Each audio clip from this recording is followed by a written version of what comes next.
What's going on, everybody? It's Max with WNC Heights. Today we are heading up to Pickens Nose and Albert Mountain Fire Tower. See, we got the Jeep right behind me. Right now we're on Fire Road. I think it's 883, and it's going to take us about 8 miles up to Pickens Nose and then a half mile to Albert Mountain Fire Tower. So we'll see y'all up there. So we made it about 5 miles up the Fire Road to come to this. I don't know if you can see or not, but there's a downed tree, and they got a car up here working on cutting it down right now. So we're going to see how long it's going to take them.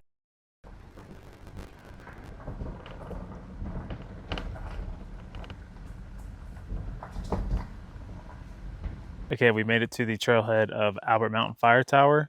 Here to my right is Hurricane Crop Loop Trail. Looks like it's only for horses. And our trail starts right behind the Jeep. So we're going to hit it and see what happens.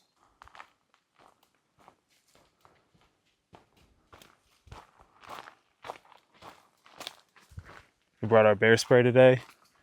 We're in a bear management area. So it's going to kind of stay on our toes until we get to the fire tower. Appalachian Trail. And we're heading up to the top of the Albert Mountain Fire Tower. We're super excited. Super beautiful out here and quiet. And we're curious to know if we're going to see any thru hikers on the trail up here. So we'll let you know when we get to the top.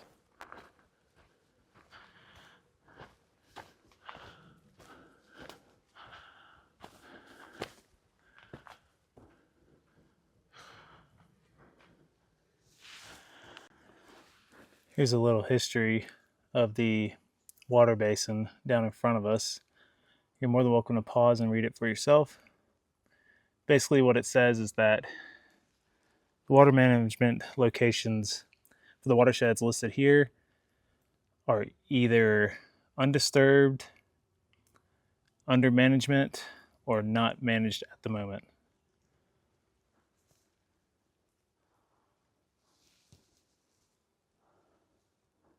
Directly in front of us is a pretty sick rainstorm. Never seen one from on top of a mountain before, so it's the first. But the coolest part is we can get inside.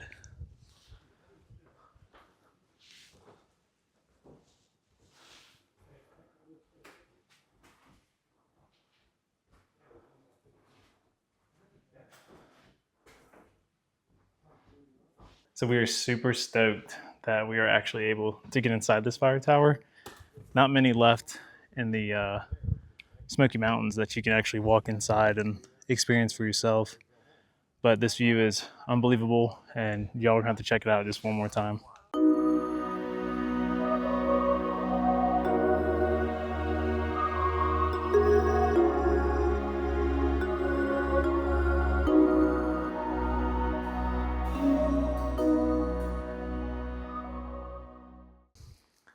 All right, everybody, we have finally made it to Albert Mountain Fire Tower.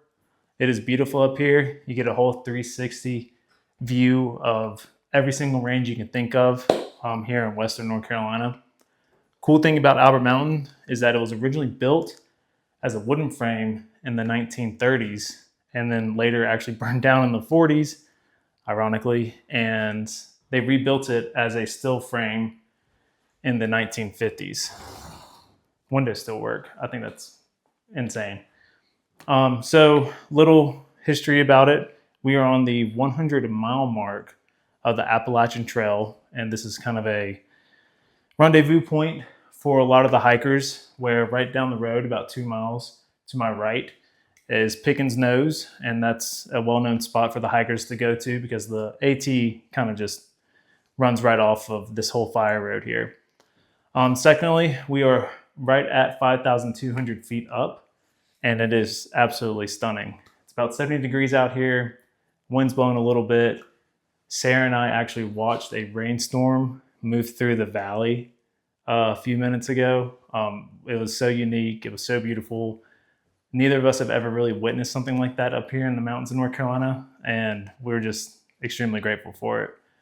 So today we're actually not going to go to Pickens Nose Fire Tower. We're going to make that a second trip separate from this during the fall time when the leaves start to change. Something easy, something quick we can go do and go check out. However, speaking of quick and easy, we thought that you could just drive up to Albert Mountain and pull off the side of the road and see it and be in awe, whatever. Well, it turns out we have to hike like a mile to it, which is not bad. I'm not saying it's bad, but it was just unexpected. So if you do come up here, be prepared to hike a little bit. Again, water, bear spray, bring your girlfriend for protection, you know. So right off of Fire Road 83 is a little cool off. You come back to a little watershed, and that's what we saw at the top of the mountain. And I think that this one is still being managed, but check it out.